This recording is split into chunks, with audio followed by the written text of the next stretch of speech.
الحمد لله نحمده ونستعينه ونستغفره ونؤمن به ونتوكل عليه ونعوذ بالله من شرور أنفسنا ومن سيئات أعمالنا من يهده الله فلا مضل له ومن يضلل فلا هادي له وأشهد أن لا إله إلا الله وحده لا شريك له وأشهد أن محمدًا عبده ورسوله أما بعد فإن خير الحديث كتاب الله وخير الهدي هدي محمد صلى الله عليه وسلم وشر الأمور محدثاتها وكل محدثة بدعة وكل بدعة ضلالة وكل ضلالة في النار أما بعد فأعوذ بالله من الشيطان الرجيم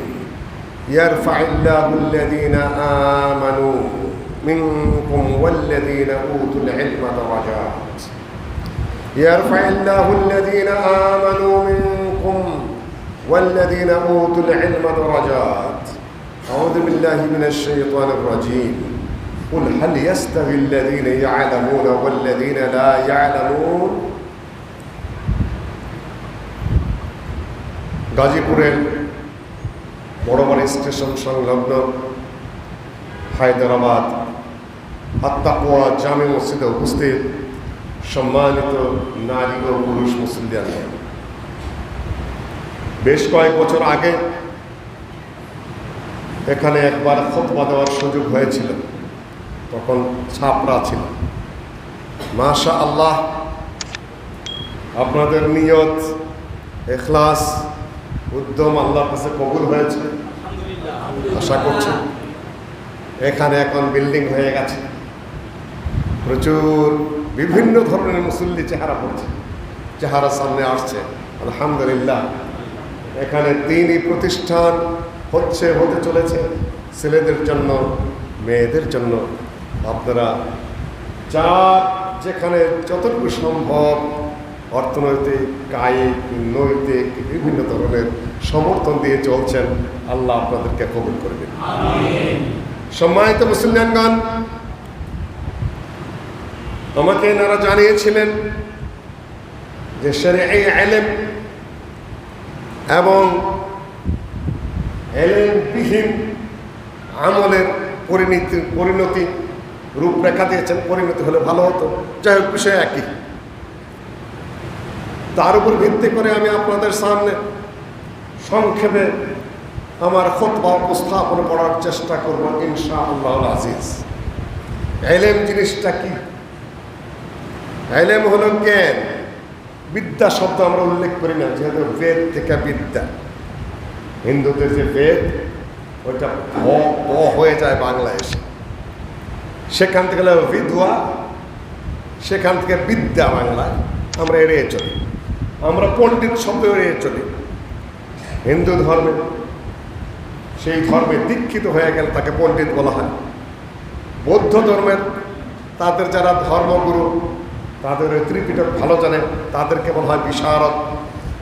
ওটা পরিভাষা, কিন্তু এই জন্য ওরা বিদ্যা, পণ্ডিত, বিশারদ এগুলো এড়িয়ে চলি। ইলম এবং আলেম, আমরা হজ বুঝি, আল্লাহ বুঝি, তাহলে এটাও আমাদের আস্তে আস্তে বুঝে নিতে হবে। ইলম হলো জ্ঞান। জ্ঞানের কয়েকটা প্রকার আছে। একটি হলো আকাশ থেকে আসা সরাসরি জ্ঞান, আল্লাহর পক্ষ থেকে আসা জ্ঞান, ওয়াহির জ্ঞান। এটাকেই মূলত জ্ঞান বলা হয়েছে। বাকি যা সেগুলা মানুষ তার নিজস্ব প্রয়োজনে সংগ্রহ করে নেবে এবং সেটা তারা কাজে লাগাবে। এই যে কথা বলছি, আওয়াজ জোরে হচ্ছে, ওই যে ঘড়িটা ঘুরছে, ওই যে ঘড়িটা টাইম দিচ্ছে, এই যে ফ্যানটা ঘুরছে, এই যে লাইটটা জ্বলছে, এই যে ভিডিও হচ্ছে, এগুলা কিন্তু ইসলামিক যে জ্ঞান নিয়ে আমরা কথা বলি সেই জ্ঞান নয়। এগুলো মানুষের প্রয়োজনে মানুষ শিখবে, এগুলো মানুষের প্রয়োজনে মানুষ ব্যবহার করবে। এগুলাকে যদি মহাজ্ঞান হিসেবে চালিয়ে দেয়, তাহলে শরীয়তের জ্ঞানের ভিত্তি থাকে না। এটা না দীর্ঘদিন বাহাস হয়েছে। আমরা ফ্যান দিচ্ছি, আমরা এসি দিচ্ছি, আমরা লাইট দিচ্ছি, আমরা বিমান দিচ্ছি, এইটাই তো সর্বোচ্চ জ্ঞান। হে ধর্মযাজকেরা, খ্রিস্টান জগতে তোমরা কিসের জ্ঞান বলো? তোমরা কি দিতে পেরেছ?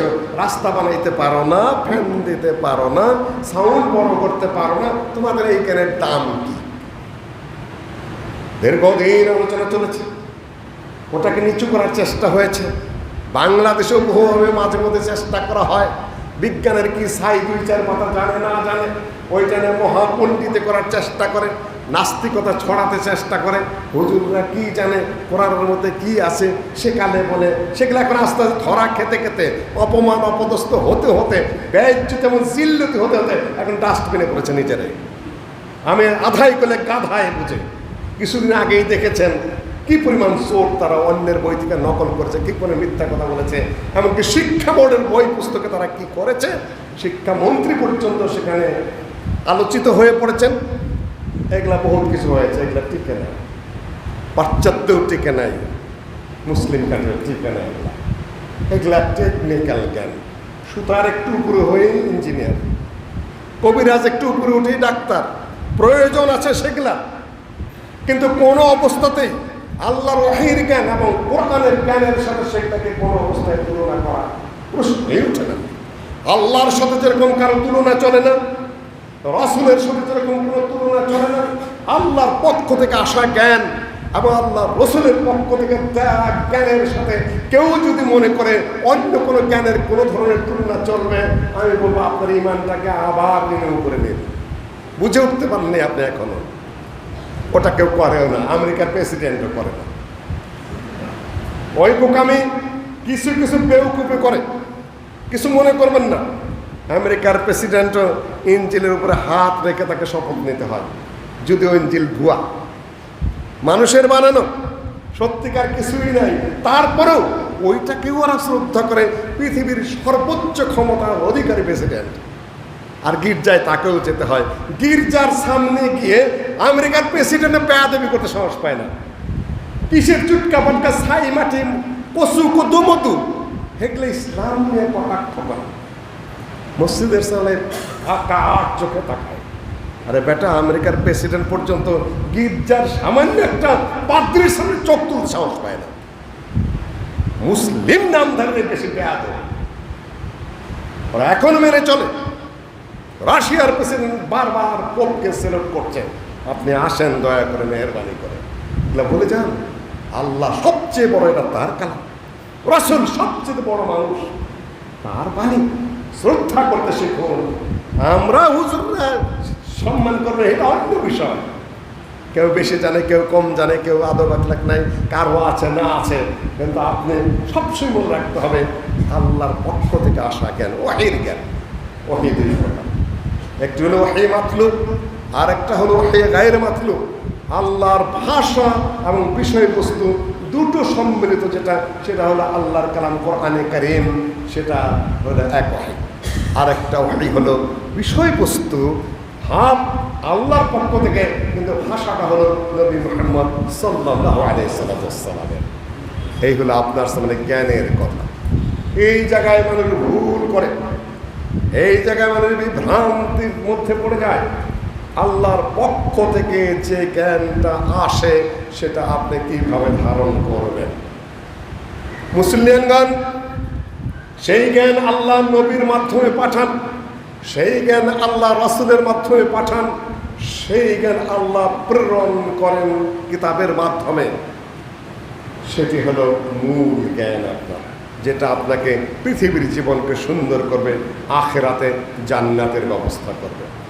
আল্লাহ ওয়াহদাহু লা শারীকা লাহু বলেছেন, কুল হাল ইয়াস্তাবিল্লাযীনা ইয়া'লামুনা ওয়াল্লাযীনা লা ইয়া'লামুন। হে নবী, তুমি বলে দাও, যারা জানে এবং যারা জানে না তারা কি সমান? আল্লাহ আরও বলে দিয়েছেন সূরা মুজাদিলা, মুজাদালা না কিন্তু মুজাদিলা। সম্মানিত মুসলিমগণ, ইয়ারফাইল্লাহুল্লাযীনা আমানু মিনকুম, তোমাদের মধ্যে যারা ঈমান এনেছে, ওয়াল্লাযীনা উতুল ইলমা দারাজাত, এবং যাদেরকে ইলম দেওয়া হয়েছে তাদেরকে আল্লাহ মর্যাদা বুলন্দ করেন, উঁচু করে দেন। সম্মানিত মুসলিমগণ, ইয়ারফাইল্লাহুল্লাযীনা আমানু মিনকুম ওয়াল্লাযীনা উতুল ইলমা দারাজাত। আপনি লেখাপড়া করে ইঞ্জিনিয়ার হতে পারেন, আপনি লেখাপড়া করে ডাক্তার হতে পারেন, আপনি লেখাপড়া করে একজন রাজনীতিবিদ, রাষ্ট্রবিজ্ঞানের ডিগ্রি নিতে পারেন, আপনি একজন এগ্রিকালচারের উপরে মহান ডিগ্রি নিতে পারেন, আপনি রাজনীতি করে করে প্রেসিডেন্ট, প্রধানমন্ত্রী হতে পারেন, কিন্তু আপনি নবী হতে পারবেন, রাসূল হতে পারেন প্রচেষ্টা করে? নো। আল্লাহু ইয়ালামু হাইসু ইয়াজআলু রিসালাতাহু, সূরা আল-আনআমে রয়েছে আল্লাহ কাকে নবুয়ত দিবেন, কাকে রিসালাত দিবেন, এটা তার নিজের ইচ্ছা। আপনি প্রচেষ্টা করে পারবেন কাকে দিবেন, সর্বশ্রেষ্ঠ অবস্থানটা কাকে দান করবেন, সেটা তার ইচ্ছা। আপনি এটা সংগ্রহ করতে পারবেন না। যিনি দাবি করেন তিনি ভুল পথে আছেন। সম্মানিত মুসলিমগণ, এই ইলম আল্লাহর পক্ষ থেকে আসলে ইলমের মূল দিক হলো আল্লাহ এক, একক, তার কোনো শরীক নেই। শাইখুল ইসলাম ইবনে তাইমিয়ার ভাষা এভাবে হবে যে তাওহীদ নিয়ে, যে জ্ঞান নিয়ে, যে আল্লাহর একত্বের কথা নিয়ে আল্লাহ নবীগণকে পাঠিয়েছেন, রসুলগণকে পাঠিয়েছেন, কিতাব পাঠিয়েছেন, সে তাওহীদ হলো এই তাওহীদ। তোমরা যেটা বলছো সেটা ভুল। আজকে যেহেতু আমার আলোচনা তাওহীদের উপরে নয়, ওটা শুধু আমি ইশারা করে চলে গেলাম। সম্মানিত মুসলিমগণ, নবী সাল্লাল্লাহু আলাইহি ওয়াসাল্লাম বলেছেন যে ইলম অর্জন করার জন্য তোমরা প্রচেষ্টা চালাও, আল্লাহ দিয়ে দেবেন। আবু দারদা রাদিয়াল্লাহু তাআলা আনহু, আল্লাহর নবীর একজন বিশিষ্ট সাহাবী, তিনি তখন দামেস্ক অবস্থান করছেন।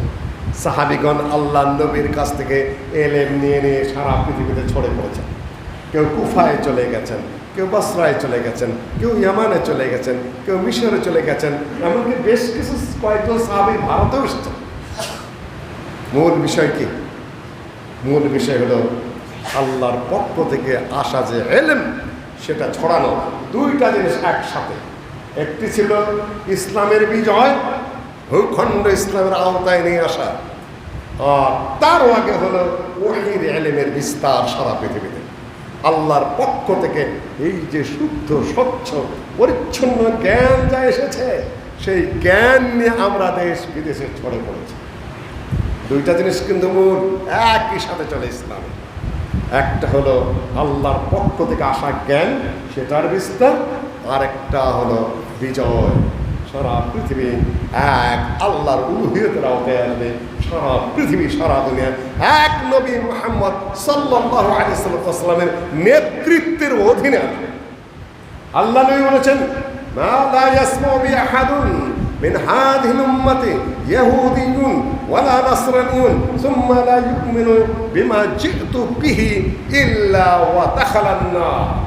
মুসনাদ আহমদ থেকে অন্য কিতাবে এসেছে, সারা দুনিয়ার যে কোনো প্রান্তরের মানুষ হোক না কেন, আমি মুহাম্মদ এসেছি, আমার উপরে যা নাজিল হয়েছে, এই কথা শোনার পরে যদি কেউ আমার উপরে ঈমান না আনে, সে জাহান্নামে যাবে।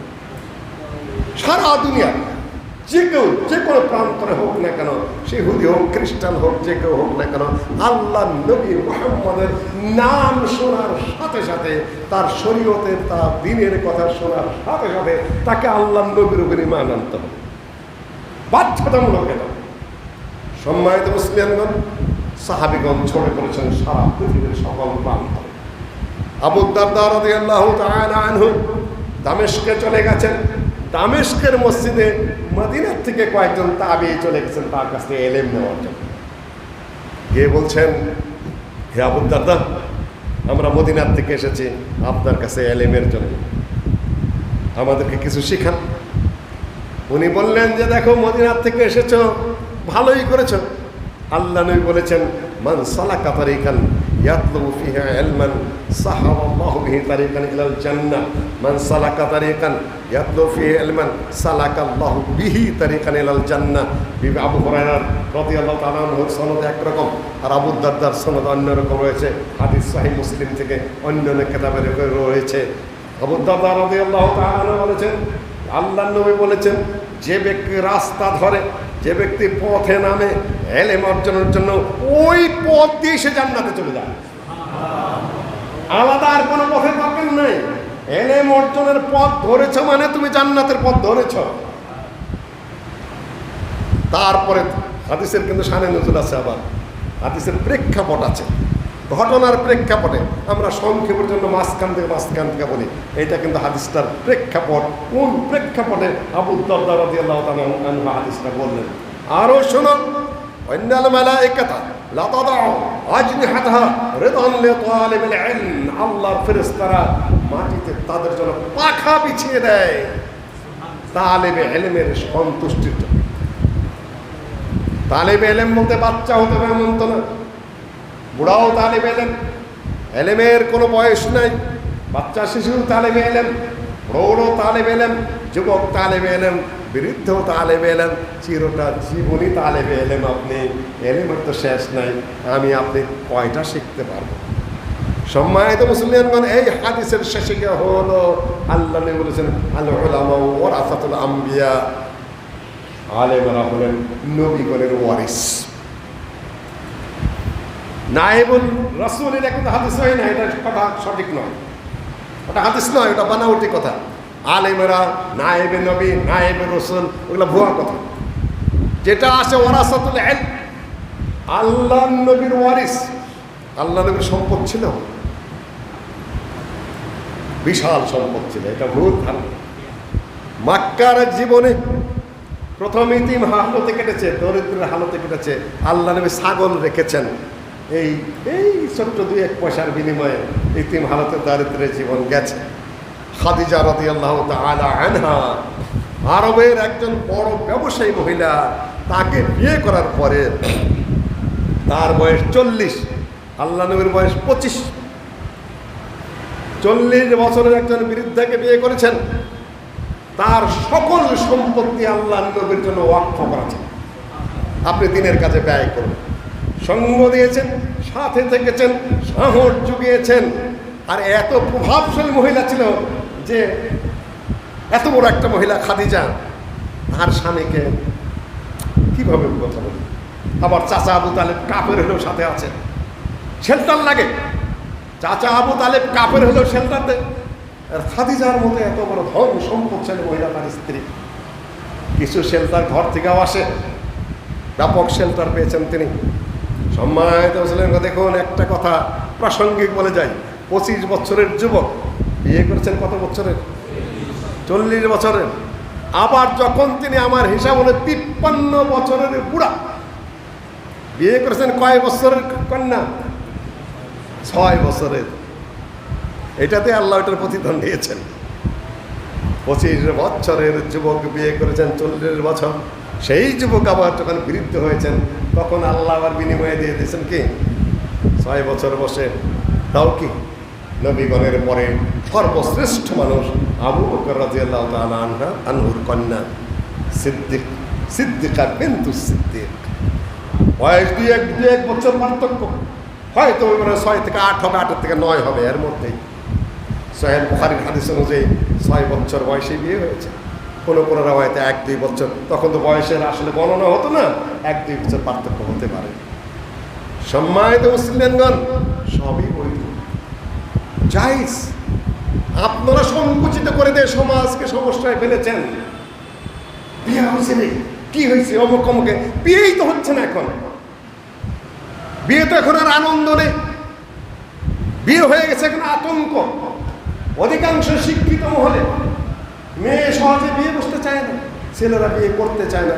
বিয়ে করলেও দেখা যায় কুটুর মুটুর লেগেই আছে, সংসারে ভাঙ্গনের শুরু বিয়ের দিন থেকে শুরু হয়ে যাচ্ছে এখন এই বাংলাদেশে। যেহেতু আমরা এই অবস্থানে থাকি, খবর আসতেই থাকে, মিটমাট করতেই থাকতে হয়। সমাজ বিপজ্জনক অবস্থায় চলে গেছে। আমি সেই লাইনে আলোচনা করছি না এখন আর আপনাদের সম্মুখে। সম্মানিত মুসলিমগণ, ইলম নিয়ে কথা বলছি। আল উলামা ওয়ারাসাতুল আম্বিয়া লাম ইয়াওয়ারিসু দিনারান ওয়ালা দিরহামা। মদিনায় যাওয়ার পরে যুদ্ধে পরিত্যক্ত যে সম্পদ, তার 4 ভাগ পাবে, বাকি সবাই বন্টন করে, আর 5 ভাগের 1 ভাগের মালিক আল্লাহ নবী একাই ছিল।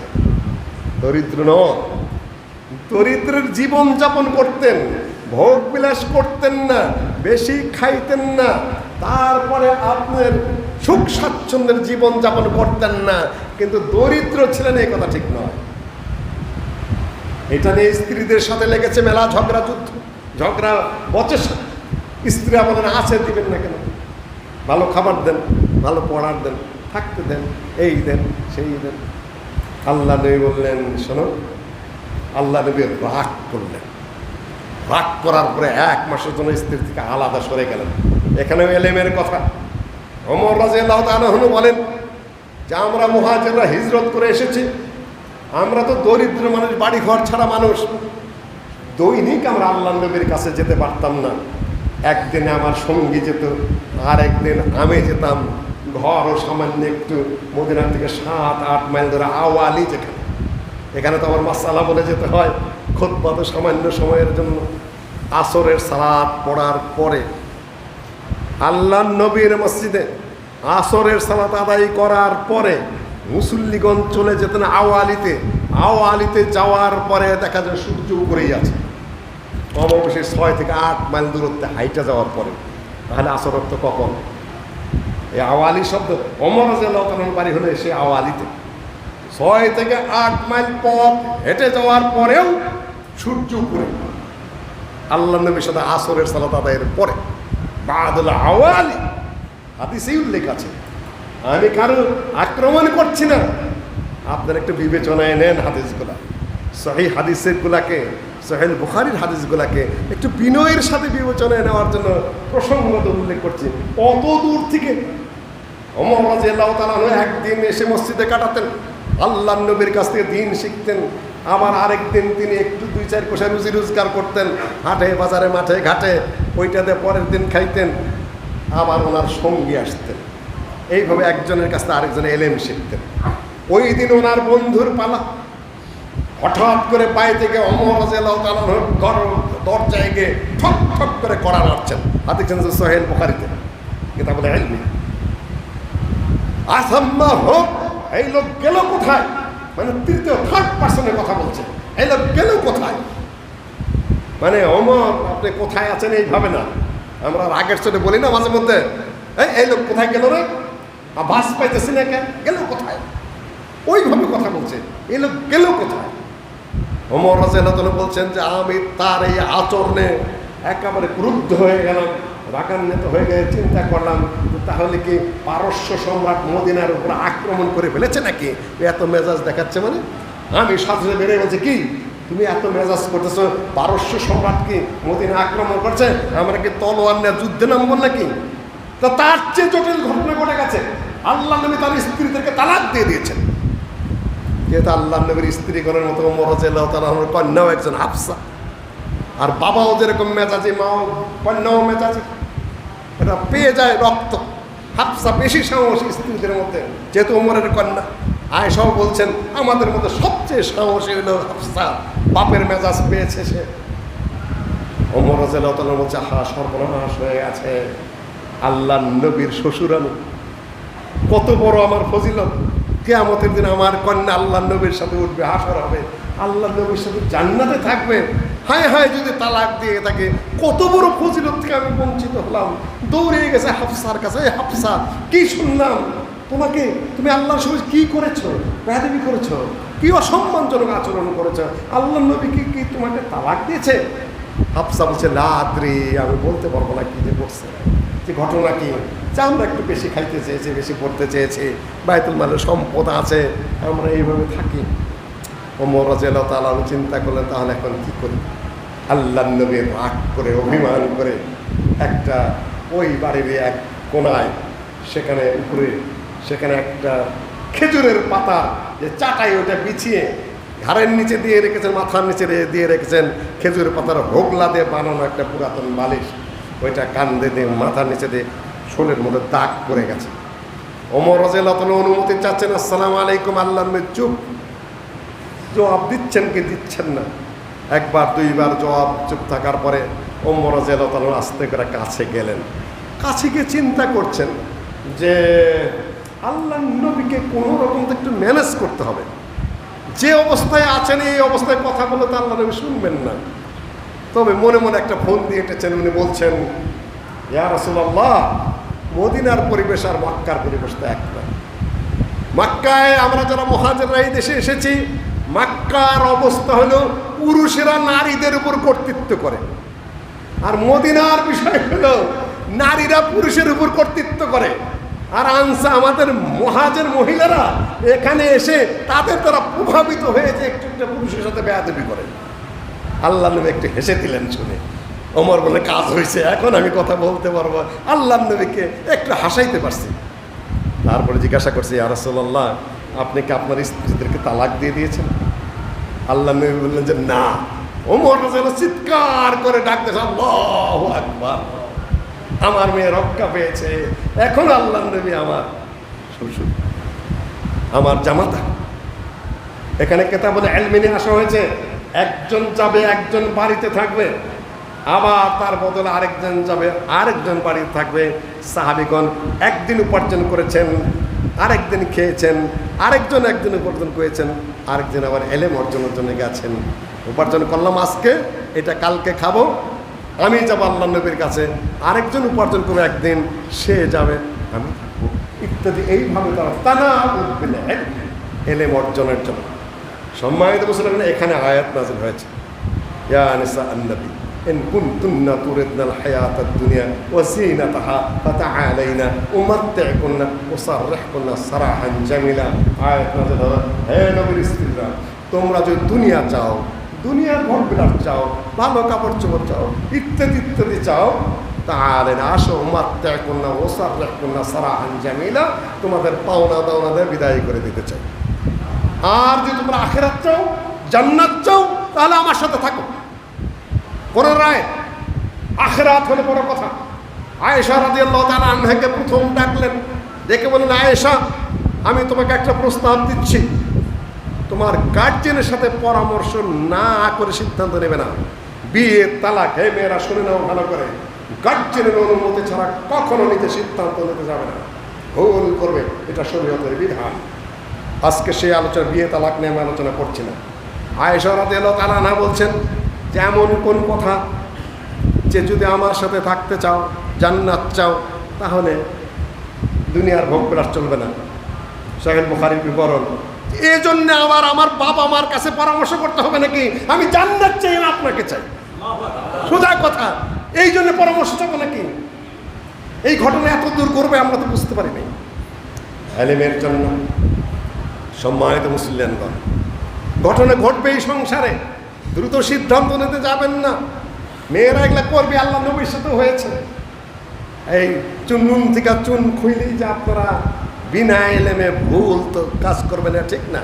অনেকে বিয়ের জন্য পাত্রী চায়, কি পরিমাণ শর্ত লাগিয়ে দিয়েছে, হাত মোজা থাকতে হবে, পা মোজা থাকতে হবে, শ্বশুর শাশুড়ি অপিটেন্ড হতে হবে। বোকা তুমি, সংসার প্রসঙ্গে তোমার কোনো ধারণাই নাই।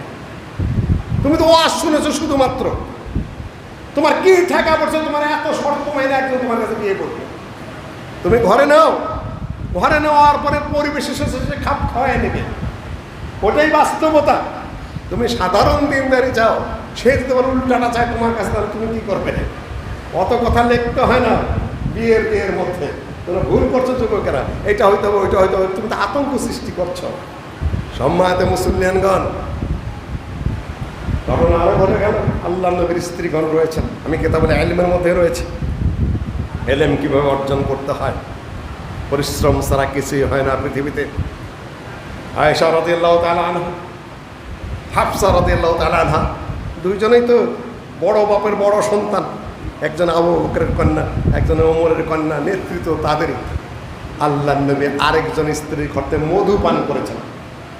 এখানে এনারা পেঁচায় তুললেন যে আল্লাহ নবীকে একটু, আল্লাহ নবী না স্বামীকে, নবী হিসাবে কিছু করলে তো কুফরি হয়ে যাবে, স্বামীকে একটু বুঝ দিতে হবে। মধু পান করেছেন অন্যের ঘরে। সবাই বলেন আপনার মুখ থেকে গন্ধ আসতেছে কেন?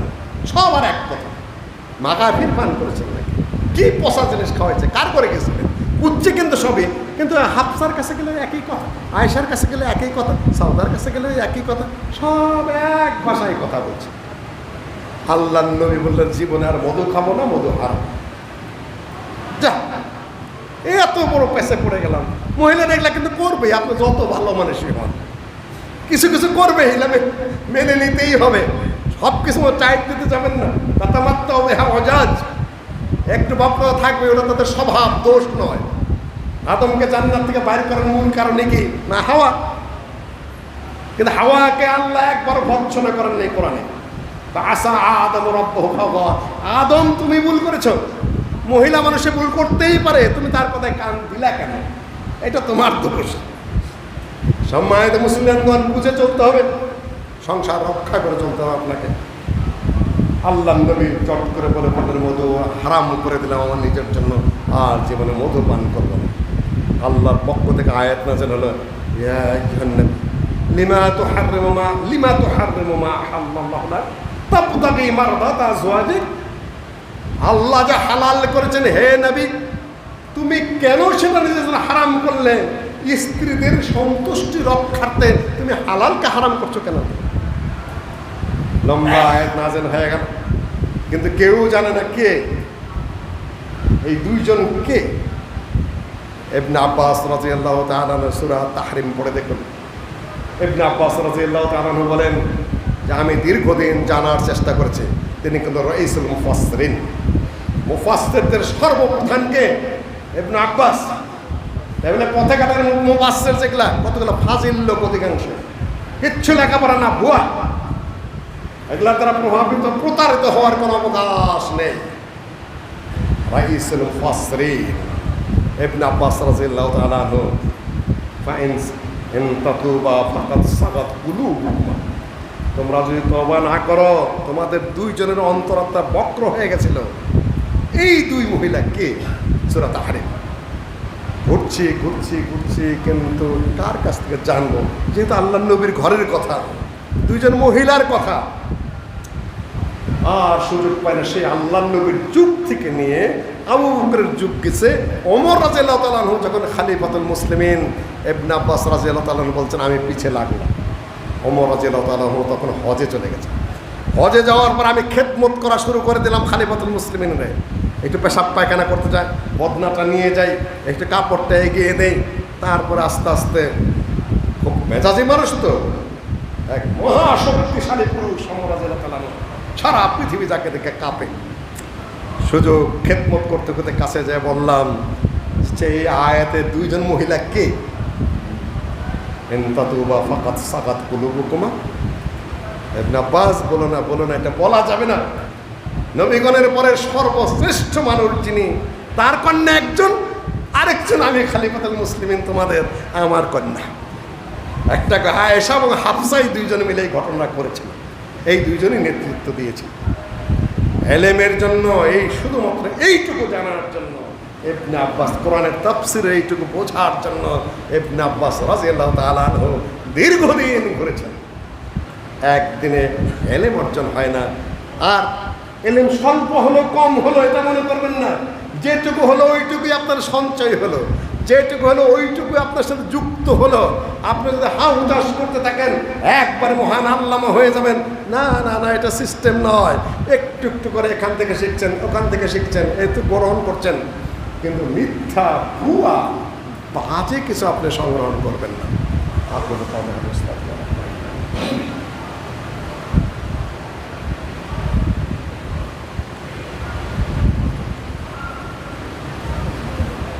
সম্মানিত মুসলিয়ানগণ, যা শুদ্ধ সেটা এলেম, অশুদ্ধ জিনিস এলেম নয়।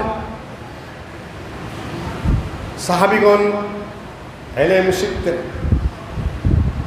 হুসাইন রাদিয়াল্লাহু তাআলা সিন দেয় না, কিন্তু আগেরটা বলেন যায়েদ ইবনে আরকাম রাদিয়াল্লাহু তাআলা আনহু সাহাবী, তার কাছে বেশ কিছু তাবী আসলেন।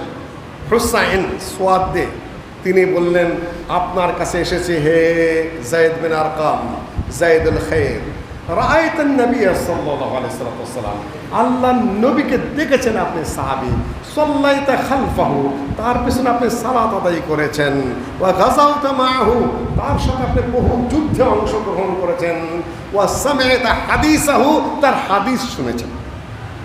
তাহলে আল্লাহ নবীর কাছে যা শুনেছেন একটু আমাদেরকে বলেন। হাদিস শোনা এভাবে তিনি বললেন, শোনো আমার এখন বয়স হয়ে গেছে, অনেক কিছু ভুলে গেছি, যেটুকু মনে আছে সেইটুকুই বলছি, যা আমার মনে নাই ফাকলা তুকাল্লিফুনি ফি, ওইটা শোনার জন্য, আন্দাজে বানাওটি কথা শোনার জন্য আমার কাছে অনুরোধ করো না। এটা শর্ত, হাদিস বলার এবং শোনার শর্ত। যিনি বলবেন নিশ্চিত হয়ে বলবেন, যিনি শুনবেন তিনি নিশ্চিত হয়ে শুনবেন আদৌ এটা হাদিস কি না। মান কাযাবা আলাইয়া মুতাআম্মিদান ফালিয়াতাবাওয়া মাকআদাহু মিনান নার। যে ব্যক্তি আল্লাহর নবীর উপর মিথ্যা আরোপ করবে তার ঠিকানা জাহান্নামে।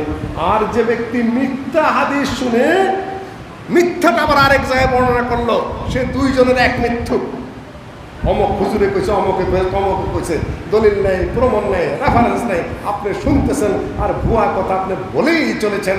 আপনার আল্লাহর ভয় নেই, আপনার জাহান্নামের ভয় নেই, আপনার মধ্যে তাকওয়া নেই। আপনার কথা সাবধানে বলুন, রেফারেন্সবিহীন কথা আপনি শরীয়তের মধ্যে দিনের মধ্যে কখনো বলতে চেষ্টা করবেন না। সম্মানিত মুসলিম, আবু হুরায়রা রাদিয়াল্লাহু তাআলা আনহু আল্লাহর নবীকে জিজ্ঞাসা করলেন, ইয়া রাসূলুল্লাহ, মান আসআদুন নাস বিশাফাআতি, আপনার শাফাআত লাভে কে ধন্য হবে? এখানে দুইবার হাদিসের কথা এসেছে। আল্লাহর নবী বললেন, তুমি প্রথমে হাদিসের কথা জিজ্ঞাসা করলে, শাফাআত লাভে কে ধন্য হবে? তুমি হাদিসের কথা জিজ্ঞাসা করেছো, শোনো হাদিস, শোনো আমার কাছ থেকে। আল্লাহ নবী বলেন, যে ব্যক্তি লা ইলাহা ইল্লাল্লাহ পড়বে খালিসান বিকলবিহি, তার অন্তরের অন্তঃস্থল থেকে সঠিকভাবে, পিওরভাবে, নির্ভুলভাবে। 12টা শর্ত আছে এই তাওহীদ বোঝা, লা ইলাহা ইল্লাল্লাহ বোঝার। আজকে আমার সেই বিষয় নয়। আপনি লা ইলাহা ইল্লাল্লাহ পড়লেন, হয়ে গেল, আপনি কিছুই জানেন না লা ইলাহা ইল্লাল্লাহ। তখন আল্লাহ নবীর এই হাদিস শুনলেন। আবু হুরায়রা রাদিয়াল্লাহু তাআলা বলতেন যে আমি যে হাদিস শুনতাম ভুলে গেতাম। আল্লাহ নবী বললেন, তুমি তোমার চাদরটা বিছাও। কোনো কোনো বর্ণনায় রয়েছে আল্লাহ নবী ফুঁক দিলেন, কোনো কোনো বর্ণনা রয়েছে আল্লাহ নবী হাতের মধ্যে ফুঁক দিয়ে চাদরের মধ্যে ছেড়ে দিলেন। তারপর বললেন, দ্রুত চাদরটা গায়ে পেঁচিয়ে নাও। তারপরে আবু হুরায়রা রাদিয়াল্লাহু তাআলা আনহু চাদরটা গায়ে পেঁচিয়ে নিলেন। তারপর থেকে আল্লাহ নবীর যত হাদিস শুনেছেন একটাও বলেননি। আল্লাহ নবীর পক্ষ থেকে দোয়া ছিল তার জন্য। এই হলো হাদিস। আপনি এতন সহিহ মুসলিমের ভূমিকা এসেছে। হাদিস সহিহ ইমাম মুসলিম বর্ণনা করেছেন যে সায়াতি ফি আখিরিজ জামানে দাজ্জালুনা কাযাবুনা ইয়াতুনাকুম বিল আহাদিসে মা লাম তাসমু আনতুম ওয়ালা আবাউকুম ফাইয়াকুম ওয়া ইয়াহুম। আখিরি জামানায় এমন লোকজন আসবে, তারা তোমাদেরকে এমন সব আজগুবি হাদিস শোনাবে, কোনো দলিল নেই, কোনো প্রমাণ নেই, কোনো কিতাবের কথা নেই। এটা কিন্তু আল্লাহ নবীর ভবিষ্যৎবাণী, মনে রাখবেন। মা লাম তাসমু আনতুম ওয়ালা আবাউকুম, তোমরাও শোনো নাই, তোমাদের বাপ দাদারাও শোনো নাই। আর ভাব অর্থ আজগুবি সব কথাবার্তা বলেই চলেছে। জেলাকুলুকের ফজিলত বলেই চলেছে, এই ফজিলত বলেই চলেছে, সবে বরাতের ফজিলত বলেই চলেছে, একটার পর একটা ফজিলত আর ফজিলত বলেই চলেছে। রেফারেন্স কি, দলিল কি? তুমি মিথ্যা করে কেন বলছো আল্লাহ নবীর নামে? আল্লাহ নবীরা জানিয়ে দিয়ে গেছেন, মালাম তাসমু আনতুম ওয়ালা আবাউকুম। আপনার কর্তব্য কি? ইয়াকুম ওয়া ইয়াহুম, তাদেরকে কাছে আসতে দিবেন না। ওয়া ইয়াহুম, তাদের কাছে আপনি যাবেন না। ইয়াকুম ওয়া ইয়াহুম ফায়ুদিল্লুনাকুম ওয়া ইফতিনুনাকুম, তারা তোমাদেরকে পথ ভ্রষ্ট করবে, তারা তোমাদেরকে ফিতনায় ফেলে দিবে। এত সুন্দর সুন্দর করে ফজিলতের কথা বলতেছে, ফিতনায় তোমরা পড়েই যেতে পারেন। কাছে যেতে এই জন্য আল্লাহ নবী নিষেধ করেছেন, কেন ওখানে গেলে তুমি পথ ভ্রষ্ট হবে, ওখানে গেলে ফিতনায় পড়ে যাবে। ফিতনার কাছেই যাও না, কেন তুমি ভুল করে বলবে এটা দিন, এটা শরীয়ত, এটা ইসলাম। হওয়া কথার বিষয় নয়, এটা রেফারেন্স নাই, কোনো মূল্য নেই, ডাস্টবিনে ফেলে দিন আপনি। সম্মানিত মুসলিমগণ, এই হলো আপনাদের এলেমের কথা, কোরআনের এলেম এবং হাদিসের এলেম নিয়ে আমি সংক্ষিপ্ত কথা বললাম। এখন দ্বিতীয় চ্যাপ্টার আপনাদের সামনে, যেটা আমি শুরু করে ফেলেছি অলরেডি। কার কাছ থেকে এলেম শিখবেন? কী ধরনের এলেম শিখবেন? এলেমের পদ্ধতি কি?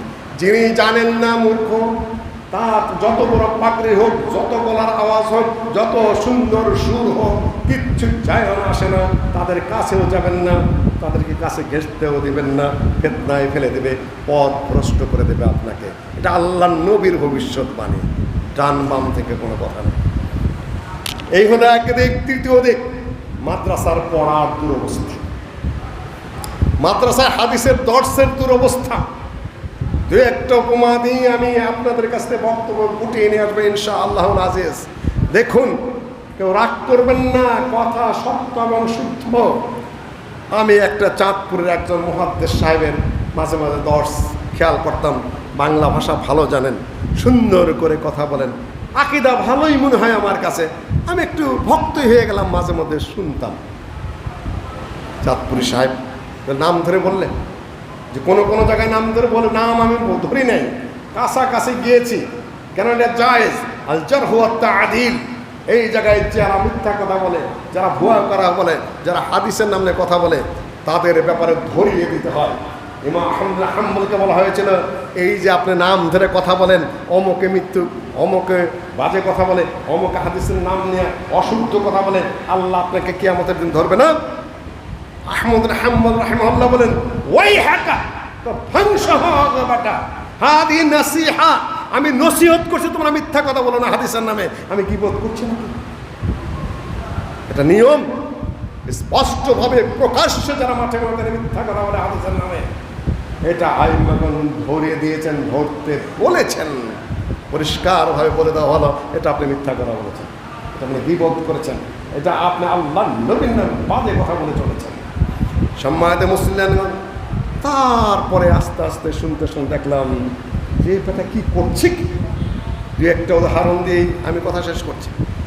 তারা এখন ব্যবহার করে হাদিসকে, যেহেতু হাদিসের বিরুদ্ধে সরাসরি কথা বলতে গেলে ধরা খেয়ে যায়, সুতরাং সামনে একটা আইডল রাখতে হয়। আমি তো হাদিসের বিরুদ্ধে কথা বলতেছি না, আমি অমুকের বিরুদ্ধে কথা বলছি। হাদিসে আহলে হাদিসের বিরুদ্ধে কথা বলতেছেন, আপনি হাদিসের বিরুদ্ধে কথা বলতেছেন না। যেহেতু অধিকাংশ মানুষ অন্য মাযহাবে, ওইটা যদি সামনে নিয়ে আসা হয়, এখন আপনি যা বলবেন সবই খাবেন। হিংসাটা আপনি আগে ছড়িয়ে এনেছেন, তাকে আইডলের সামনে ভিলেন হিসেবে সামনে দাঁড় করে এনে এখন আপনি খুব চাতুর্যের সাথে হাদিস পেঁচাচ্ছেন। আহলুল হাদিসরা আল্লাহ নবীর কবর জিয়ারতের জন্য যাওয়া নাকি তারা বৈধ মনে করে না, শুধুমাত্র কবর জিয়ারতের কোনো ফজিলত নাই। এখানে দ্বিমত রয়েছে, আইডল বানিয়ে নিলেন। তারপরে বলছেন আহলে হাদিসরা আল্লাহ নবীর কবর জিয়ারত আলাদা করে জিয়ারতের কোনো ফজিলতের হাদিস খুঁজে পায় না। তারপরে কি, এটা কিন্তু হানাফি মাযহাবের কথা না, ব্যক্তিগত কথা। আহলে হাদিসকে সামনে নিয়ে ভিলেন, আর হানাফি মাযহাবকে বানিয়েছেন ওনার দলের পক্ষে। মাঝখান থেকে উনি ওনার নিজের বক্তব্য দিয়ে যাচ্ছেন, ছাত্ররা খাচ্ছে, সাধারণ পাবলিক খাচ্ছে। এগুলো চাতুর্য, ধূর্ততা এবং কিছু সংখ্যক মুহাদ্দিসের প্রতারণা, ওটা এটাকেই বিষয়বস্তু করে নিয়েছে। পায় না, আমার কাছে হাদিস আছে, কি হাদিস আছে? আর ইবনে তাইমিয়ার নাম নিয়ে বলছেন, ইকতিদাউস সিরাতাল মুস্তাকিমের মধ্যে হাদিসটা ইবনে তাইমিয়া নিয়ে এসেছেন। তিনি বলেছেন সহিহ মুসলিমের শর্ত অনুযায়ী হাদিস সহিহ। তারপরে কি হাদিস?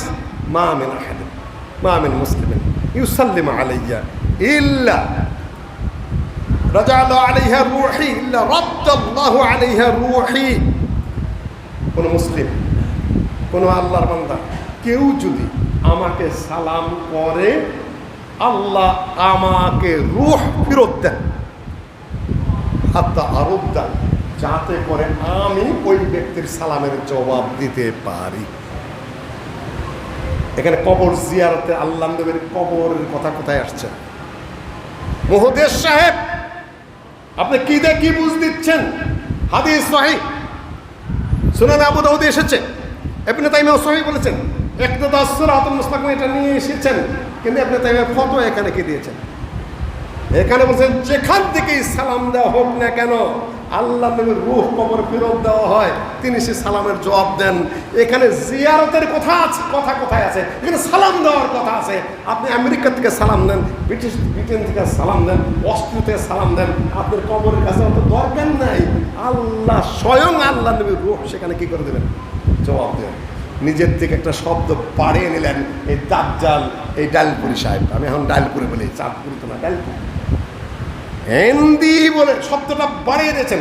আপনারা এখন যে খুলবেন আপনারা মোবাইলে, আমার কাছে এসে যদি সালাম দেয়, এই শব্দটুকু হাদিসের মধ্যে জালিয়াতি করেছে। উনিও মরবেন, জান্নাতে যাবেন, হাদিসের বড় ইমাম। ওই শব্দটুকু আপনি কোথা থেকে বাড়ালেন? হেন্দি সাল্লেম আমিন হাদি সাল্লেমে হেন্দি আমার কাছে এসে এই শব্দটুকু বাড়িয়ে দিলেন। সম্মানিত মুসলিমগণ, এখানে একটা হাদিস বলে যে আপনাদের সামনে, আবু হুরায়রা রাদিয়াল্লাহু তাআলা আনহু, আমি মাসআলা দিচ্ছি না, আমি শুধু বলছি আপনার জালিয়াতের কথা। ওই শব্দটুকু আপনি যোগ না করে যদি মাসআলাটা দিতেন যে আল্লাহ নবী কবর যে মুস্তাহাব সুন্নাত দলিল আপনার কি আছে, দেন না দেন সেটা অন্য বিষয়, কিন্তু হাদিস জাল করলেন কেন? আপনি শব্দ নিজের থেকে যোগ করলেন কেন? আপনার তো দুঃসাহস কোথার থেকে আসে? আপনারা পাগড়ি বেঁধে রেখেছেন, আপনি হাদিস পড়ান, ছাত্র আপনার সামনে আছে, আপনি জালিয়াত কেন? আবু হুরায়রা রাদিয়াল্লাহু তাআলা আনহু আপনারা বলছেন স্বরূপ উল্লেখ করতে বলেছেন, পরিণতি। আবু হুরায়রা রাদিয়াল্লাহু তাআলা আনহু হাদিস মুআত্তা মালিকের সনদ সহিহ, তুর পাহাড়ে গেছেন, তুর পাহাড় থেকে ফিরছেন, ফেরার সময় দেখা হয়ে গেল আরেকজন সাহাবীর সাথে। সেই সাহাবী বলছেন, আবু হুরায়রা আপনি কোথার থেকে আসছেন? যে তুর পাহাড়ে গিয়েছিলাম। আপনার সাথে যদি আমার আগে দেখা হতো তাহলে আপনি তুরে যেতেন না। যে কেন? যে আমি আল্লাহর নবীর কাছে হাদিস শুনেছি, লা তু'মালুল মাতিয়াতু ইল্লা ইলা সালাসাতি মাসাজিদ। সহিহ বুখারীতে এসেছে লা তুসাদ্দুর রিহাল। সহিহ বুখারী লা তুসাদ্দু, আর মুআত্তা ইমাম মালিক আছে লা তু'মালুল মাতিয়া। পৃথিবীর কোথাও বিশেষ সওয়াবের নিয়তে যাওয়া যায় না তিন মসজিদ ছাড়া। একটা হলো মসজিদ হারাম, আরেকটা মসজিদ নববী, একটা হলো বাইতুল মাকদিস। আল্লাহর নবীর কাছে আমি হাদিসটা শুনেছি। হে আবু হুরায়রা, আপনি তো হাদিসের হাফেজ, আপনি তুরে কেন গেলেন? ঐতিহাসিক কারণে দেখার জন্য যদি যেয়ে থাকেন কোনো কথা নেই, কিন্তু ওটা একটা পবিত্র জায়গা, সেখান থেকে সওয়াব পাওয়া যেতে পারে, এই উদ্দেশ্য যদি যেয়ে থাকেন তাহলে আপনি ভুল করেছেন। আল্লাহ নবীর হাদিস এটা আমি শুনেছি। আপনার তো অবাক হবেন, আবু হুরায়রা রাদিয়াল্লাহু তাআলা আনহুর মতো সবচেয়ে বড় হাদিসের রাবী, তিনি হাদিস জানতেন না? না, জানতেন না। আবু হুরায়রা রাদিয়াল্লাহু তাআলা আনহু বলছেন, সত্যি এটা আল্লাহ নবীর হাদিস আপনি শুনেছেন? যে শুনেছি। তাহলে আমি মেনে নিলাম, আমি আর দূরে যাব না। একজন সাহাবী হাদিস জানতে পারেন, একজন নাও জানতে পারেন, কিন্তু জানার পরে তারপরে কি ঘুরাইতে থাকবেন উনি? ইমাম ইবনে আব্দুল বার মুআত্তার শরহ করতে গিয়ে আর তামহিদের মধ্যে উল্লেখ করেছেন, সাহাবীগণ নিজেরা আলোচনা করতেন। কোন সাহাবী যদি আল্লাহর নবীর থেকে কোনো হাদিস পাইতেন সাথে সাথে মেনে নিতেন। এখান থেকে বোঝা যাচ্ছে হাদিস নিয়ে আলোচনা করতে হবে, সঠিকটা মেনে নিতে হবে। আর তোমরা কোথাকার কিসের মুহাদ্দিস হয়েছ যে শুধু হাদিস ঘোরাও তোমার নিজের মতের বিরুদ্ধে হলেই? তারপরেরটা বলে দেই, পরিমিতির কথা জানতে পেরেছেন, সব আমি বলতে পারবেন না, শুধুমাত্র দুই একটা ইশারা দিয়ে যাচ্ছি। সম্মানিত মুসলিমগণ, দেখুন হাদিস কিভাবে ঘোরায়। উনি হাদিস ডালপুরি এই জন্যই বলি যে আটাটা হাদিসের আটাটা সহি ছিল আল্লাহ নবীর, কিন্তু আপনি কি করেছেন? ওখানে পচা বাসি ডাল ঢুকাইলেন, পুরাতন তেল ঢুকাইলেন, আর আপনি পচা পুকুরের পচা পানি ঢুকে চাঁদপুরি সাহেব, আপনি তো পচা ডাল পুরি খাওয়াইতেছেন ছাত্রদেরকে আর সারা দেশের মানুষদেরকে। সতর্ক হয়ে যান, এগুলা করে আপনি আখেরাত নষ্ট করবেন না। দুনিয়ায় তো আপনি জয় জয়কার করছেন। সম্মানিত দেখুন হাদিস কিভাবে ঘোরায়, হাদিস কিভাবে ঘোরায়। সহিহ বুখারীর হাদিস উনি নিজে পড়াচ্ছেন, হাদিস যে উনি বুঝেন তা আমি বুঝতে পারি, কেন এলেম আছে, আরবি পড়া শুদ্ধ, বাংলাও চমৎকার। অতটুকু এলেম আলা মানুষ কম, এটা আমার ধারণা। সহিহ বুখারীর হাদিস কিতাবুল ঈদাইনে এসেছে, হায়েজের অধ্যায় ইমাম বুখারী আরেকটু বিস্তারিত ব্যাখ্যা করে নিয়ে এসেছেন। হাদিসটা এই ধরনের যে ফাতেমা বিনত সিরিন রাহিমাহাল্লাহ, তিনি মুহাম্মদ বিন সিরিনের ওই বোন হবেন সম্ভবত, যেহেতু বাবার নামে এক, বোন হোক বা তাদেরই আত্মীয়। মুহাম্মদ বিন সিরিন হলেন তাবিঈ, হাদিসের ওস্তাদ, সাহাবীদের কাছ থেকে হাদিস শুনেছেন। তিনি বসরার মানুষ, এবং সেখানে হাসান আল বসরি ওখানকার 70 বছর এক মসজিদে দাওয়াত দিয়েছেন, এক কাহিনী দুইবার বলেন না। হাসান আল বসরি সহিহ বুখারী খুললে দেবেন হাসান বসরির ফতোয়ায় ভরা, এতই ভালোবাসতেন হাসান বসরিকে ইমাম বুখারী রাহিমাহুল্লাহ। সেই বসরায় তার বোন বা ভাতিজি কিছু যাই হোক না কেন, ফাতেমা বিনত সিরিন তাবিঈ হবেন, তাবিঈ মহিলা হবেন। উনি বলছেন আমরা বসরায় ছিলাম, কিন্তু তরুণী যুবতীরা ঈদের মাঠে যাকে আমরা পছন্দ করতাম না। যুবতী এবং তরুণীদেরকে ঈদের মাঠে যেতে আমরা নিষেধ করতাম।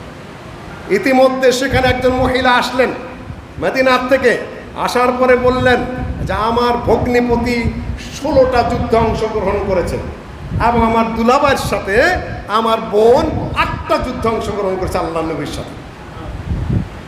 কত বড় ফজিলত! আমার বোন আল্লাহ নবী থেকে হাদিস বর্ণনা করেছেন, যদি কোনো মহিলার একাধিক কাপড় না থাকে, জিলবাব না থাকে পর্দা করার মতো, সে যেন তার বোনের কাছ থেকে একটা চাদর চেয়ে ঈদের জামাতে যায়। আমার রাসূলুল্লাহ সাল্লাল্লাহু আলাইহি ওয়াসাল্লাম আন নুখরিজা দাওয়াতিল খুদুর ওয়াল আওয়াতিক ওয়াল হুইয়াদ, তরুণী হোক, যুবতী হোক, ঋতুবতী হোক, বিবাহযোগ্য হোক, বৃদ্ধা হোক, হায়েজওয়ালি হোক, তারা যেন ঈদের জামাতে যায়, যেতেই হবে। ইবনে তাইমিয়া বলছেন ওয়াজিব, জুমায় যাওয়া ওয়াজিব নয়, জুমার যাওয়ার জন্য আলাদা নির্দেশ দেওয়া হয়নি। ওয়াক্তিয়া সালাত ঘরে আদায় করে মহিলারা আসতে পারে মসজিদে, বাধা দেওয়া যাবে না। বাধা দিলে সহিহ হাদিসের বিরুদ্ধে কাজ করবেন, কিন্তু ঘরে পড়া উত্তম, কিন্তু ঈদের মাঠে যেতেই হবে। আমার না আল্লাহ নবী নির্দেশ দিয়েছে, হাদিস যেখানে যেভাবে আছে সেভাবেই আমল করতে হবে আপনাকে।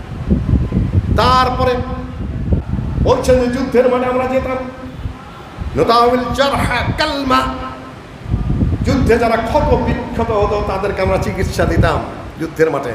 এই জন্য ইমাম বুখারী অধ্যায় রচনা করেছেন, মহিলাদের ডাক্তারি শেখা ভালো, ডাক্তারি বিদ্যা তারা পড়তে পারে। কেন এটা না শিখলে ঘরের রোগবালাই যেগুলো আছে, তারপর গাইনোকোলজির সাথে মহিলাদের তো রোগবালাই বেশি, ওরা ডাক্তার হলে চিকিৎসাটা ভালো দিতে পারবে। এই জায়গায় এক্সেপশনাল কেস রয়েছে। সম্মানিত মুসলিমগণ, কিছুদিন পরে দেখা গেল যে উম্মে আতিয়া রাদিয়াল্লাহু তাআলা এই মহিলার বোন বসরা এসেছে। দেখুন, মহিলারা পর্যন্ত হাদিস ছড়িয়েছেন সারা পৃথিবীতে, সব কিন্তু মহিলাদের কথা চলছে এখানে। তিনি আসার পরে ফাতেমা বিনতে সিরিন জিজ্ঞাসা করলেন, আপনি কি হাদিসটা বর্ণনা করেছেন? আপনার বোন যে বলল, আপনার বোনের কাছে আপনার নাম নিয়ে হাদিসটা শুনেছি, তিনি আপনার প্রসঙ্গে বলেছে আপনার স্বামী 16টা যুদ্ধে অংশগ্রহণ করেছে, তার 8টাতে আপনি নিজে অংশগ্রহণ করেছেন। আপনি কি সেই মহিলা? আপনি কি সেই সাহাবী? হ্যাঁ, আমি সেই সাহাবী উম্মে আতিয়া। তা আপনি কি বলেছেন নাকি যে বিবাহযোগ্য যুবতী কন্যারা ঈদের মাঠে যাবে? যে শুধু বিবাহযোগ্য যুবতীরা কেন, আল ওয়াল হুইয়াদ, ঋতুবতীরা যাবে। ইয়াশহাদনা দাওয়াতাল মুসলিমিন ইয়াতাজিল্লাল মুসাল্লা, ভিতরে ঢুকে জামাতে সালাত আদায় করবে না, কিন্তু তারা শুধু পাশে বসে থাকবে, তারপরেও যেতে হবে। আল হুইয়াদ, ঋতুবতীরা কেন যাবে ঈদের মাঠে? সাহাবী মহিলা বলছেন, আলাইসা ইয়াশহাদনা আল আরাফা ওয়া মুজদালিফা ওয়া মিনা, মহিলারা হজের সময়, ওমরায় হজের সময় মিনায় যায় না, আরাফায় যায় না, মুজদালিফায় যায় না। তুমি কি বলছো? ওই রকম ঈদের মাঠে যাবে। এত বিস্তারে তুমি বলো, হাদিসে থাকা সত্ত্বেও হুজুর সাহেব এখন হাদিস তো বললেন, এখন হাদিস ঘুরাইতে কীভাবে? ঈদের মাঠে মহিলাদের যাওয়া যে মাকরুহ, এই হাদিস দ্বারাই প্রমাণিত। কেননা প্রথমতই দেখা যাচ্ছে যে তাবেঈ মহিলা তিনি বলছেন আমরা যুবতীদেরকে ঈদের মাঠে যেতে নিষেধ করতাম, এইখান থেকেই তো নিষেধাজ্ঞা প্রমাণিত হচ্ছে। চিন্তা করেন, উনি মুহাদ্দিস, কিভাবে ছাত্রদেরকে বিভ্রান্ত করে। প্রথম উনি জানতেন না তাবেঈ মহিলা, উনি হাদিসটা শুনেন নাই, তখন প্রথমত শুনেছেন সাহাবী মহিলার বোনের কাছ থেকে, তারপরে আল্লাহ নবীর হাদিস সরাসরি বিবরণ দিলেন সাহাবী মহিলা, আরও উদাহরণ দিয়ে বুঝিয়ে দিলেন মহিলা আরাফায় যায়, মিনায় যায়, মুজদালিফায় যায়, তোরা বলছো কি? আল্লাহ নবীর হাদিসের মূল্য নাই, সাহাবীর মহিলার কথার কোনো মূল্য নাই, কি ওনার হাদিস দর্শ দিচ্ছে। সম্মানিত মুসলিমগণ, এইরকম অগণিত অসংখ্য ব্যাপার রয়েছে যেখানে দেখবেন হাদিসের দর্শে বসে ক্লাসে বসছে ওনারা কি শেখাচ্ছেন। আগে তাকিদার সাথে সম্পৃক্ত, যদি আপনি মনে করেন আল্লাহ নবীর কবর আলাদাভাবে জিয়ারত করলে এক্সট্রা কোনো সওয়াব হবে, এ ব্যাপারে কোনো হাদিস নেই। আপনি গেলে অবশ্যই জিয়ারত করবেন, কবর জিয়ারত আলাল উমুম সুন্নাত আপনি করবেন, কিন্তু আলাদা নিয়ত নয়, হজ্জের অংশ নয়। আপনি হজ্জে যাবেন, মদিনায় গেলে আল্লাহ নবীর কবর জিয়ারত করবেন, করেছেন সাহাবীগণ, এটা নিয়ে কোনো দ্বিমত নাই। কিন্তু দ্বিমত হলে একটা জায়গায়, ওই নিয়তেই আপনি যাবেন কিনা। আপনি হজে যাচ্ছেন, চাষামে যাচ্ছেন কোথায়? যে আল্লাহ নবীর কবরটা জিয়ারত করতে যাচ্ছে। আপনি হজে যাচ্ছেন ফরজ আদায় করতে, জিয়ারত যদি নসিব হয় আপনি করে আসেন। কিন্তু আপনি হাদিস ঘোরাচ্ছেন কেন? এন্দি শব্দ বাড়িয়ে দিচ্ছেন কেন? আপনি তওবা করুন, আপনি মানুষ শুনুন, হাদিসে জালিয়াতি করবেন না, হাদিসে ঘোরাবেন না। আপনার মাসআলাকের কোনো সহি হাদিস থেকে আপনি বলেন, তাতে আমার কোনো আপত্তি নাই। কিন্তু হাদিসের মধ্যে সরাসরি আক্রমণ চালাচ্ছেন কেন আপনি? হাদিসের ওখানে দর্শের মধ্যে বসে। সম্মানিত মুসলিয়ানগণ, এই যে তো বহু ঘটনা ঘটে চলেছে। আপনারা হয়তো বলবেন, কিসের আহলে হাদিস, আর এখানে কি মাদ্রাসা বানায়, কি মসজিদ বানায়? আপনাকে একটা জিনিস বুঝতে হবে, সহিহ বিষয়টা, শুদ্ধ বিষয়টা চাপা পড়ে থাকে, ছাপা পড়ে থাকে। বহু ওয়াজ মাহফিল, বহু কথাবার্তা, বহু ফজিলতের মধ্যে সহিহ জিনিসটা, সাক্কা জিনিসটা আড়ালে পড়ে থাকে। ওইটা বহুদিন পরে বেরিয়ে আসে। 700 বছর পর্যন্ত মানুষ জানে না 3 তালাক 1 তালাক। সেই যে আল্লাহ নবীর যুগে 3 তালাক 1 তালাক, আবু বকর রাদিয়াল্লাহু তাআলার যুগে 3 তালাক 1 তালাক, ওমর রাদিয়াল্লাহু তাআলার খেলাফতের যুগে 3 তালাক 1 তালাক। ওমর রাদিয়াল্লাহু তাআলা শাস্তি দেওয়ার জন্য শরীয়ত ঘুরাননি ওমর। কেউ যদি বলে শরীয়ত ঘুরাইছেন, নো নেবা, শরীয়তের মাসালা ঠিকই আছে। এটা যেহেতু মুআমালাতের বিষয়, ইবাদত না, আকীদা না, পাবলিক ডিলিংসের সম্পৃক্ত। তালাক দিচ্ছে ঘরে ঘরে। ওমর রাদিয়াল্লাহু তাআলা সীমিত সময়ের জন্য শাস্তির বিধান করলেন, 3 তালাক দিলে আমি এখন 3 তালাক গণ্য করবো, এটা কোনো আইন নয়। তারপরে প্রচলন হয়ে গেল সারা দেশে। সেই ওমর রাদিয়াল্লাহু তাআলার যুগে যদি 3 বছর ধরেন, তাহলে তখন থেকে ইবনে তাইমিয়ার যুগ পর্যন্ত কম বেশি 700 বছর পর্যন্ত সারা পৃথিবীতে এই যে সহিহ মুসলিমের হাদিস, আবু দাউদের হাদিস, 3 তালাক 1 তালাক মানুষের কাছে হারিয়ে গেছে। সর্বদিন প্রথম দিনে কথা তুললেন সহিহ হাদিস, সহিহ মুসলিমে, সুনানে আবু দাউদে 3 তালাক 1 তালাক। ওমর রাদিয়াল্লাহু তাআলা শাস্তিমূলকভাবে ব্যবস্থা গ্রহণ করেছিলেন মাত্র। আর এটা কতগুলো সমস্যার জন্ম দিচ্ছে, এই হাদিসে হারিয়ে গেল। তিনি উদ্ধার করলেন পুনরায়। হাদিস স্পষ্ট হয়েছে, স্বামী স্ত্রী তালাক দিয়ে অনুতপ্ত হয়, কান্নাকাটি শুরু করে, তখন হিলার ব্যবস্থা করে দেন, পাঠা, চুক্তি পাঠা দেয়, ওইটাকে আবার হালাল করেন। কেন যাওয়ার দরকার কি? হাদিসই তো আছে, আপনি ওইদিকে যান না। সমস্যার সমাধান হালালভাবে হয়ে যাচ্ছে। আমি বলবো না যে ওমর রাদিয়াল্লাহু তাআলা আয় দেন নেই, দিয়েছেন, সত্য কথা। কিন্তু বিপরীত মত তো আল্লাহ নবী সরাসরি হাদিস আছে। একটার পর একটা পাপাচার হচ্ছে, জেনার ব্যবস্থা করে দিচ্ছেন, ভাড়াইটা পাঠা নিয়ে আসতেছেন। ওখানে নারীর তো কোনো দোষ নেই, মহিলার দোষ কি? তালাক দিচ্ছেন আপনি 3 তালাক একসাথে। আর মহিলা যে আরেকজন চুক্তি বেয়ে যে আরেকজন বিছানায় শুবে অপমান করছেন মহিলাকে, নারীর অপমান। বাচ্চা কাচ্চা আছে, পরের দিন এই বাচ্চা কাচ্চার কি বলবে? মানুষের সবাই পোলাপান বলে, তোর মায় বলে অমকের কাছে অমকের বিছানায় যায়। বাচ্চা কাচ্চা গেলে উপায় কি? কি পরিমাণে ব্যয়চ্যুতির জন্ম দিচ্ছেন একটা বাচ্চা। অথচ যদি ওই দিকে যান সহিহ মুসলিমের হাদিস, কতগুলা সমস্যার সমাধান হয়ে যায়। সম্মানিত মুসলিয়ানগণ, দেখুন চাপা পড়ে থাকে 4 মুসল্লা একসাথে কাবার ঘরে কয়েক শত বছর এক ইমাম ইমামতি করবে। সারা মুসলিম বিশ্বের সেটা কেন্দ্রবিন্দু। সেই মুসলিমদের ঐক্যের কেন্দ্রবিন্দুতে মুসাল্লা কয়টা? 4টা। বললে যে ইজমা হয়ে গেছে, সকল সারা দুনিয়ার মুসলিম সর্বসম্মত ঐক্যমত হয়ে 4 মুসাল্লা কায়েম করেছে। এটা নামে ইজমা।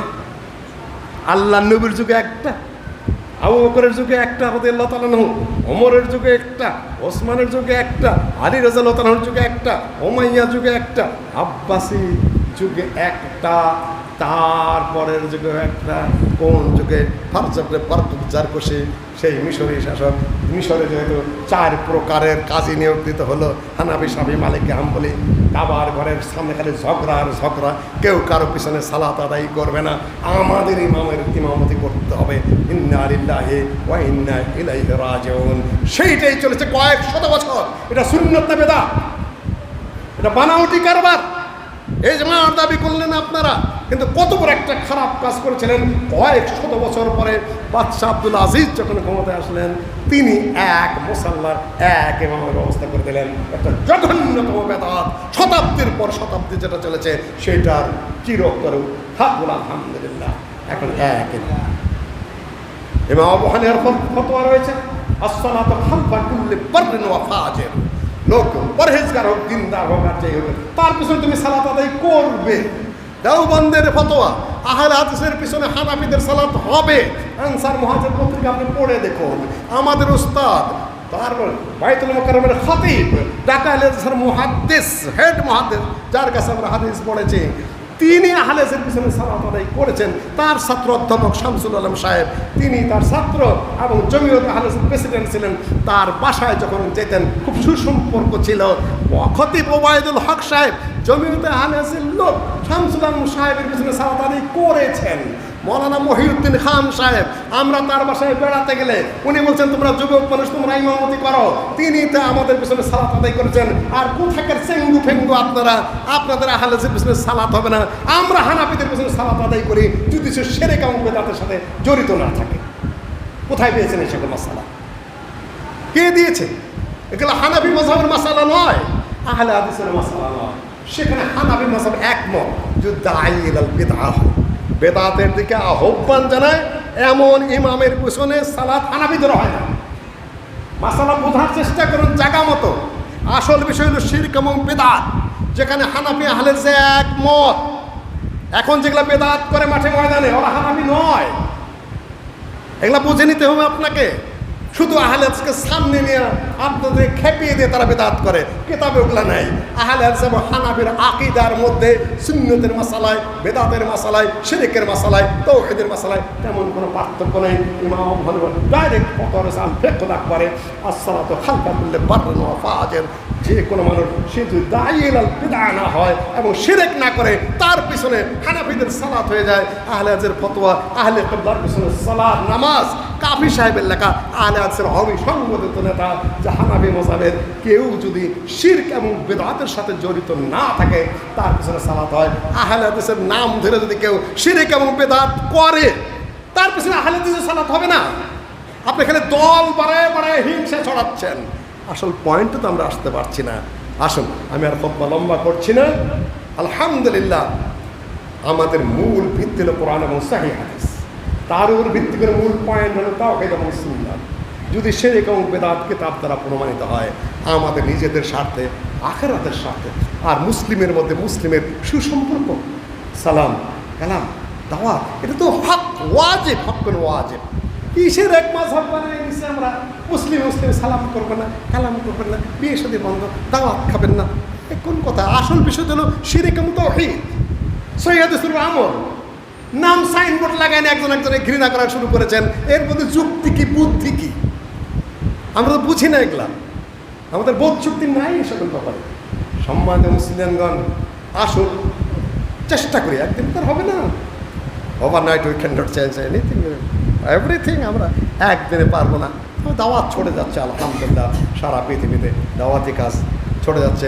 হানাফি ভাইরাও মাশাআল্লাহ যথেষ্ট এখন পড়াশোনা করছেন, যুবকেরা আলেমরাও পড়াশোনা করছেন। কিছু সংখ্যক বাদে পুরাতন মাতবর আর পুরাতন কিছু ইমাম, পুরাতন কিছু মুয়াজ্জিন ছাড়া বাকি সবাই এখন কাছাকাছি।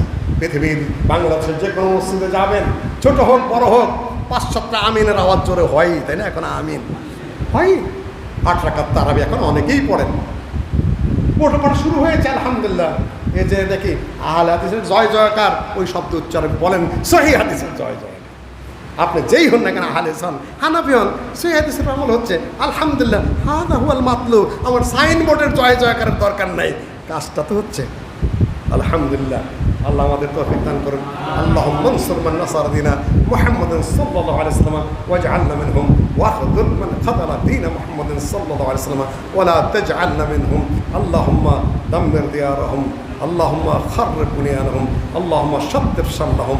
ইবাদাল্লাহ রাহিমাকুমুল্লাহ, ইন্নাল্লাহা ইয়া'মুরু বিল আদলি ওয়াল ইহসান ওয়া ইতা'i যিল কুরবা ওয়া ইয়ানহা আনিল ফাহশা'i ওয়াল মুনকারি ওয়াল বাগই ইয়া'iদুকুম লা'আল্লাকুম তাযাক্কারুন। ওয়া লাযিকরুল্লাহি তাআলা আ'লা ওয়া আ'azzu ওয়া আjallu ওয়া আতাম্মু ওয়া আহম্মু আকবার।